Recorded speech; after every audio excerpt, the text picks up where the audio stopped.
제가 이제 자연스러움에 대해서 관심을, 이 키워드가 저한테 굉장히 한 2년 동안 굉장히 중요한 키워드였어요. 근데 이제 이런 키워드에 제가 더 관심을 갖게 된 이유는 제가 이제 고민을 많이 듣는 일이에요. 이제 코칭이라고 부르는데요. 사람들이 고민을 하다 보면 뭐 이런저런 고민들이 있죠. 저도 매일같이 고민이 너무 많죠. 근데 이제 제가 그걸 통해서 이제 발견한 게 뭐냐면, 우리가 살면서 그냥 지나칠 수 있는 고민들, 괜히 하는 고민들, 막 뛰어넘을 수 있는 고민들이 있지만, 살면서 계속 어떤 반복되는 고민들이 있어요. 하나의 패턴을 갖게 되는 고민들이 있거든요. 근데 그런 고민들은 사실은 문제 자체는 현상일 뿐이에요. 그런 고민이 반복돼, 약간의 모습은 바뀌지만, 그런 고민이 반복되는 나, 그런 문제를 만들고 있는 중심에 있는 나에 대해서 좀 관심을 가질 필요가 있어요. 아주 쉬운 예를 들어보면 우리 평생의 숙제가 다이어트 아니겠어요? 근데 이게 그래서 다이어트를 해야 되니까 뭐 우리가 하우투를 찾아서 헤매잖아요. 뭐 이렇게 하는 게 다이어트, 뭐 원푸드가 좋다, 뭐가 뭐 해야 되네, 계속 하지만 사실은 그게 계속 실패가 된다면 그 방법을 계속 찾아 나가는 게 문제가 아니라, 예를 들면 나는 왜 다이어트가 내 삶에서 이렇게 중요한 문제지? 이게 저는 더 필요한 질문이라는 거죠. 그럼 나는 과연 이 다이어트가 어느 부분에서 자꾸 실패하지? 아, 생각해보니까 나는 뭔가 감정 조절이 안 될 때 이게 확 무너지는구나. 나는 언제 감정 조절이 안 되는 사람이지? 사실 이 안테나를 나한테 자꾸 맞추면서 나한테 조금 버겁지만 그런 질문들을 던져보는 연습을 할 때 그 문제의 근원, 그러니까 그 문제를 해결할 수 있는 근원으로 갈 수가 있거든요. 그래야 무리하지 않고 자연스럽게 살 수가 있는 것 같아요. 근데 우리가 그런 나에게 던지는 질문이 좀 익숙하지 않는 것 같아요. 그리고 주변에 그런 대화를 편히 할 수 있는 친구도 사실은 별로 없고요. 그러다 보니까 점점 애를 쓰는데 이게 무리만 되지 자연스럽지 않은 삶을 산 사람들이 많아지는 것 같고, 저도 그런 고비를 분명히 겪고 있고 겪었었고요. 네, 그래서 자연스러움의 키워드에 더 관심을 많이 갖게 됐고요. 저는 이거를 먼저 좀 정의를 해봤으면 좋겠어요. 자연스러움을 과연 이 책에서는 어떻게 정의하는가? 저는 아주 심플하게 나답게 해요, 나답게. 근데 이게 오해 안 하셨으면 좋겠는 건, 자연스럽게는요, 되는 대로 살자라는 의미는 절대 아닙니다. 그리고 자연스럽게는 쉽게 살자는 의미도 아니에요. 여러분, 나답게 사는 일은 저는 굉장한 용기가 필요하다고 생각해요. 우리 SNS에 사진 한 번 올려도 쌩얼로 못 올리죠. 꼭 뽀샵처리 해야 되잖아요. 뭔가 안심이 안 돼요. 뭔가 세팅을 하고 올리잖아요. 나답게 산다는 일은 쌩얼로 사는, 민낯으로 사는 일과 같다고 생각해요. 그러니까 남들하고 비교하지 않고 남들의 인정을 구하지 않고 그냥 내 페이스와 내 속도로 간다는 거, 저는 그거는 굉장한 용기이거든요. 그러니까 쉬운 일이 아니고요. 되는 대로 살자는 의미가 아니라는 거예요. 그럼 자연스럽게 살자는 아주 쉽게 나답게 산다는 거. 그거를 좀 분명하게 정의를 좀 내리고 싶고요. 그리고 본격적인 얘기를 하기 전에 꼭 하나 질문 드리고 싶은 건, 과연 나는 정말 나답게 살고 싶은가? 이 질문을 우리가 여기서 같이 답을 들어볼 수는 없지만 전 되게 필요하다고 봐요. 왜냐하면 방금 말씀드린 것처럼 그리 쉬운 일은 아닌 것 같아요. 제가 이 나무를 언제 만났냐면, 제가 이제 한창 말그릇을 탁 내고 많은 사람 받고 강연 받으면서 이러면 안 되겠다 싶은 때가 있었어요. 굉장히 무리를 하던 시기였는데, 그때 저희 부부가 딱 결심을 하고 저희 신랑이 육아휴직을 냈어요. 한 9개월 동안. 근데 사람들은, 제가 아들이 둘이거든요. 그러니까 이제 일하면서 그렇게 안 보이죠? 제 입으로 하는 거예요. 네. 그냥 일하고 하려니까 참 이게 너무 고갈이 되더라고요. 그래서 이제 신랑이 육아휴직을 내고 이제 한 달 동안 제주살이를 가자. 네, 한번 해보자 우리도. 그리고 이제 다 놓고 이제 갔어요. 갔는데 이제 제주도에 가면 이제 비자림이라고 하는 곳에 환상숲이었던 걸로 기억이 되는데, 거기에 가니까 이제 숲 해설사가 이제 뭐 이 나무는 어떻게 이런 모양이 됐고 막 이렇게 해설을 해주는 거예요.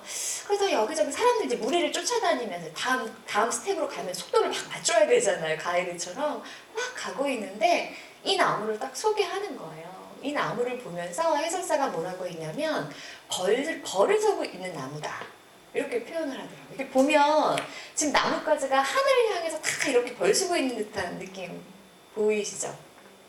네, 이렇게. 이렇게 하늘을 향해서. 근데 주변의 나무들은 그렇지 않아요. 주변의 나무들은 가지가 다 제각각이에요. 그러니까 그 나무가 갖고 있는 그 아름다움 있잖아요. 마음껏 굉장히 뻗어 있고 굉장히 풍성하고 그늘도 있고. 근데 이 나무는 너무 척박해 보이는 거예요. 가지도 이렇게 척박해 보이지만 잎도 별로 달리지 않았어요. 오로지 살아남는 것만 목표인 나무처럼 저는 보였어요. 근데 그 해설사가 그렇게 말을 하더라고요. 이 나무가 자리 잡은 이곳이 유난히 굉장히 이 땅이 나쁘대요. 이 토질이 나쁘고 햇볕이 잘 들지 않은 굉장히 척박한 땅이래요. 그러니까 어쩌다 얘가 여기 떨어진 거예요. 그러니까 얘한테 중요한 건 뭐겠어요? 살아남는 거잖아요. 그러니까 얘가 왜 이렇게 팔을 들고 있는지 아세요? 아파 보이잖아요. 사람으로 치면 저는 사람 같아 보이더라고요. 아파 보이잖아요. 근데 왜 팔을 들고 있어요? 햇볕 받으려고요. 네. 햇볕을 더 받아야 나무들이 살아남으니까 그냥 있네 힘껏 손을 들고 있는데 와, 제가 이 나무를 보는데요. 왜 이렇게 눈물이 나요? 완전 감성이 폭발해갖고 제가 와, 이게 또 작가적 감성인가 혼자 이러면서 항상 울었어요. 왜냐하면 그냥 저 같아서요. 제가 이제 그 한창 일하는 시기도 접고 내려가서 아마 더 그랬을 텐데 저 같았고, 그리고 제가 만나는 수많은 사람들의 얼굴이 지나치더라고요. 내가 빨리 졸업해서 빨리 저 좋은 직장에 취업해야지. 그래서 막 휴학도 안 하고 4년을 열심히 해서 첫 직장에 딱 들어갔는데 3개월 되니까 느끼더래요. 이건 내가 원했던 게 아닌 것 같다. 나는 왜 고민 없이 이렇게 취업하는데 이 좋은 회사 가야 된다는 거 왜 이렇게 집착했을까? 난 도대체 어떻게 살아야 돼, 코치님? 이러면서 찾아왔던 직장인 얼굴도 기억났고요. 내가 한평생 우리 오빠 학비 버는데 내가 고등학교 바로 마치고 취업해서 내가 그냥 가족들을 위해서 그냥 벌고 희생했는데 이제 와서 내 인생 돌아보니까 내 인생이 뭔가, 내가 도대체 뭘 위해 살았는가, 그러면서 막 저한테 한식 내내 울었던 어떤 40대 여성 얼굴도 생각나고, 그러니까 뭐 다 소개할 수 없는 수많은 고객들의 얼굴이 싹 지나가는 거예요. 그러면서 이 나무는 본래 어떤 모습이었을까? 나무가 자기를 인식할 수 있었더라면 과연 나무는 어떤 모습으로 살고 싶었을까? 이런 생각이 좀 들었어요. 그게 우리가 오늘 같이 생각해 볼 질문인 것 같아요. 여러분은 어떻게 살고 싶으세요? 이런 질문을 저는 오늘 드리고 싶은 거죠. 그래서 책에서는 5가지 장으로 나누어서 좀 설명드리고 있어요. 그리고 각각의 장을 이 나무에게 영감을 받아서 이제 나무에게 좀 비유를 제가 이제 하고 있어요. 그래서 오늘은 가치 이야기를 좀 많이 할 거고요. 그리고 욕구에 대한 이야기를 좀 하려고 해요. 그래서 각각을 간단하게 조금 설명드리면 저는 가치는 햇볕이다 이렇게 생각이 들어요. 저는 산책을 되게 좋아하는데 산책 가는 길에 관심 있으신 분은 아실 거예요. 나무들이요, 이 모습이 정말 제각각인데요. 어떤 나무는 정말 쏟아질 것처럼 바닥으로 기울어져 있어요. 그래서 제가 가끔 관심을 갖고 얘는 무슨 일이길래 이렇게 바닥까지 누워있지? 라고 이렇게 따라가다 보면 다 햇볕을 쫓아가요. 걔네들도 살아남아야 되니까 큰 많은 나무들 사이에서 햇볕을 찾아서 자기 자리를 잡는 거거든요. 그게 나무의 숙명이잖아요. 그럼 우리한테 햇볕은 뭘까? 우리한테 햇볕은 자라면서 누군가 우리한테 이게 바른 길이야, 이렇게 하면 착한 아이야, 이렇게 해야 보름직이 인생 괜찮은 거다, 아마 그런 햇볕을 따라서 우리가 왔을 거예요. 근데 어느 순간 다다르면 이거 진짜 맞나? 이런 고민들이 들잖아요. 그럼 과연 우리가 정말 내가 원하는 햇볕은 뭘까? 저는 이것이 가치라고 생각하거든요. 최소한 내가 이 6가지 가치 기준을 가지고 나는 내 삶을 살아간다, 이런 얘기를 우리가 좀 하면서 살았으면 좋겠어요. 그게 가치에 대한 이야기고요. 2번째는 신념인데요. 아까 그 나무가 척박한 땅에 떨어졌지만 살아남아야 되니까 뿌리를 단단히 내렸겠죠. 그래서 할 수 있는 한 물과 양분을 쫙쫙 빨아들였을 거예요.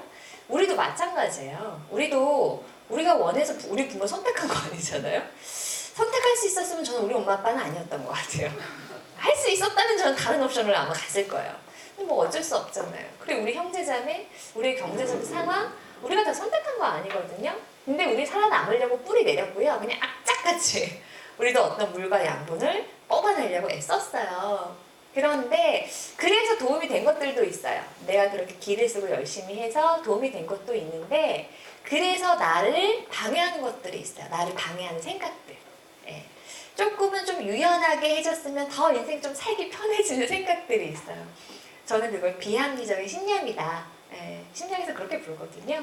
그래서 과연 나는 어떤 뿌리를 내리고 있는 사람인가? 내가 가지고 있는 혹시 나한테 도움이 되지 않는 생각들은 뭐가 있나? 이런 걸 좀 생각해 볼 필요가 있어요. 그게 신념이고요.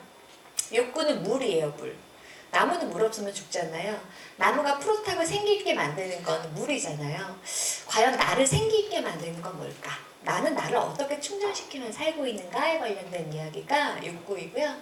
그리고 이제 감정은요.